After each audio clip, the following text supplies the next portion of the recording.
Alors, revenons sur la correction de l'exercice 30. Donc, j'avais donné quelques indications déjà, hier ou avant-hier. Donc, c'est l'histoire du TP de chimie avec la fonction qui est définie par partie. Donc, ici, on a une fonction qui est d'abord définie par CT, f égale CT, donc une fonction linéaire ici. Et ensuite, C facteur de 1 moins T, une fonction affine sur cette partie-là. Donc, voilà ce que ça donnait. Alors, qu'est-ce qu'on voulait savoir ? On voulait déterminer donc la valeur de C pour que f définisse une fonction densité de probabilité, donc c'est toujours la même histoire. Donc il nous faut que l'intégrale de la fonction f sur tout l'intervalle soit égale à 1, il nous faut que cette R là soit égale à une unité d'air. Donc ici il nous faut séparer notre intégrale en deux parties, puisque notre fonction est définie en deux parties différentes. Donc entre 0 et 0,5, pardon, la fonction est définie par ct, donc c'est ça qu'on va utiliser pour l'intégrale, et entre 0,5 et 1, c facteur de 1 moins t dt. On trouve donc les primitives, donc ça nous donne c t carré sur 2, entre 0 et 0,5, et c facteur de t moins t carré sur 2, entre 0,5 et 1. On a juste à faire le calcul, donc ici ça nous donne c sur 8, si on fait le calcul, ça, c sur 8 c'était quoi? C'était 0,5 au carré, 0,5 c'est 1 demi, donc 1 demi au carré ça donne un quart, fois 1 demi ça donne un huitième, donc c sur 8. Ensuite facteur de c fois 1 moins 1 demi, moins c facteur de 0,5 moins 1 huitième à nouveau. Donc ici on a un demi, ici on a un demi, ça s'annule. Il nous reste moins 1 huitième, attention au moins, hein. Ça fait plus 1 huitième, plus 1 huitième, donc on a c sur 4. Donc il nous faut que c sur 4 soit égal à 1 pour que notre fonction soit une densité de probabilité. Donc c sur 4 égale 1, ça équivaut à c égale 4. Donc voilà pour la première question. Ensuite, il nous faut calculer la probabilité entre 0,2 et 0,6. Alors on va regarder sur le graphique.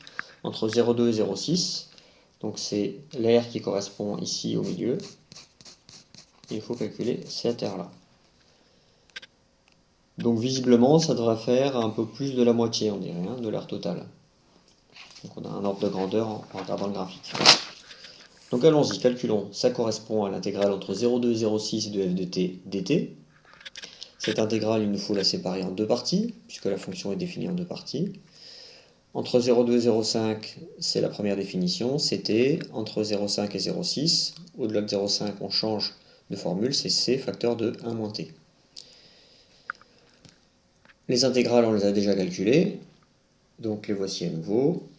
Et on n'a plus qu'à faire le calcul en remplaçant et en faisant pas d'erreur de signe. Donc avec la calculatrice, on trouve 0,6, ce qui est cohérent avec ce qu'on a vu sur le graphique. Alors on continue ensuite avec l'exercice numéro 27. Donc pareil, j'avais donné quelques indications là-dessus.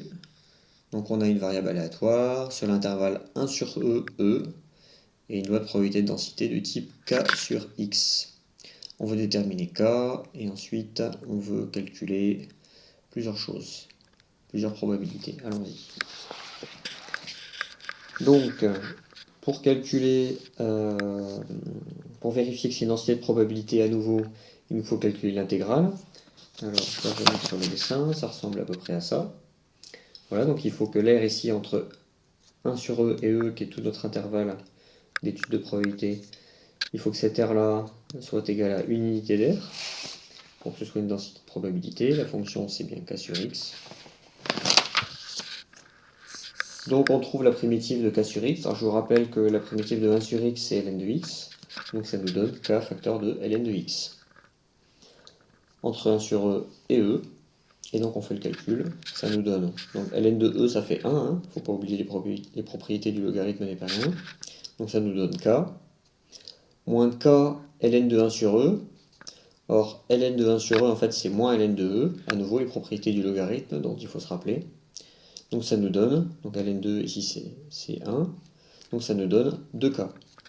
Et il faut que 2k soit égal à 1, donc ça nous donne k égale 1 demi. Donc la deuxième question, on voulait prouver que cette probabilité-là, la probabilité entre 1 et e, soit un nombre rationnel. Alors je vais rappeler ce que c'était les nombres rationnels, hein. C'est un nombre du type quelque chose sur quelque chose, qu'on peut écrire sous forme d'une fraction. Donc on va calculer l'aire qui correspond. C'est l'intégrale entre 1 et e à nouveau de k sur x dx. On connaît la primitive, on vient de la calculer. Et ça nous donne donc, ici on remplace, donc je remplace x par e, ça me donne k ln de e. Ln de e ça fait 1, donc ça nous donne k. Et ici, moins k ln de 1, et ln de 1 c'est 0. Donc j'ai simplement k. Et donc ça me donne 1 demi. Cette probabilité est égale à 1 demi, et 1 demi est bien un nombre rationnel.